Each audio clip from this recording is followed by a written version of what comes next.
হ্যাঁ মহাদেব, নমস্কার বন্ধুরা। সনাতনী শ্রাবণী চ্যানেলে তোমাদের সবাইকে স্বাগত।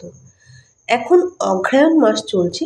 এই অগ্রহায়ণ মাসকে কেন মার্গশীর্ষ বলা হয় এবং এই মাসের এত গুরুত্ব কেন? হিন্দু ক্যালেন্ডার অনুসারে বছরের নবম মাসকে বলা হয়ে থাকে অঘ্রাণ মাস। এই অঘ্রাণ মাস আবার মার্গশীর্ষ নামেও পরিচিত। এছাড়া একসময় নাকি এই অঘ্রাণ মাস বছরের প্রথম মাস ছিল। অগ্র মানে আগে, হায়ন মানে বছর। তো এইভাবে অঘ্রাণ মাসকে বছরের আগের মাস বলতো। তো অঘ্রাণ মাস যে মার্গশীর্ষ বলা হচ্ছে তার পিছনে কি যুক্তি দেখাচ্ছে? বলছে যে ভগবান শ্রীকৃষ্ণ বহুরূপেই বহু নামে পূজিত হয়েছে। তো ভগবানের আরেকটি রূপ হচ্ছে এই মার্গশীর্ষ। শাস্ত্রে বলা হয়েছে যে এই মার্গশীর্ষ নাকি মৃগশিরা নক্ষত্রের সাথে সম্পর্কিত হয়েছে।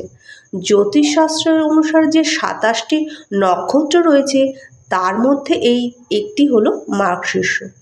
এই মাসের যে পূর্ণিমা সেটা মার্গশীর্ষর সাথে যুক্ত রয়েছে।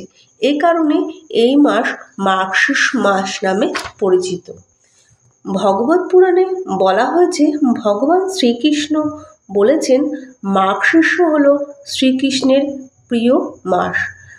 মার্গশীর্ষ মাসে ভক্তির মাধ্যমে অর্জিত পুণ্যের শক্তিতে সকল সুখ লাভ করা যায়। এই মাসে নদী ও স্নান দান এইসব করলে তার বিশেষ গুরুত্ব রয়েছে। শ্রীকৃষ্ণ গোপীদের কাছেও এই মার্গশীর্ষ মাসের গুরুত্ব বলেছিলেন। তিনি আরও বলেছিলেন মার্গশীর্ষ যদি যমুনার জলে স্নান করা যায় তাহলে খুব সহজেই কৃষ্ণ ভক্তি প্রাপ্তি করা যায়।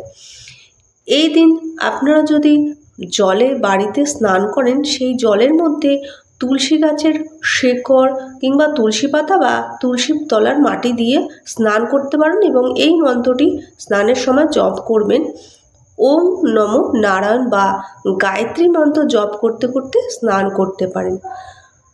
আর যারা এই সমস্ত কার্য করে তারা সমস্ত মনোবাসনা পূর্ণ করতে পারে। এছাড়াও এই মাসটি প্রতি রবিবার মোক্ষ লাভের জন্য কৃষ্ণ পুজো তো করা হয়, সাথে সাথে ইতু পুজোরও প্রচলিত রয়েছে। ভিডিওটি ভালো লাগলে লাইক, শেয়ার এবং সাবস্ক্রাইব করবেন।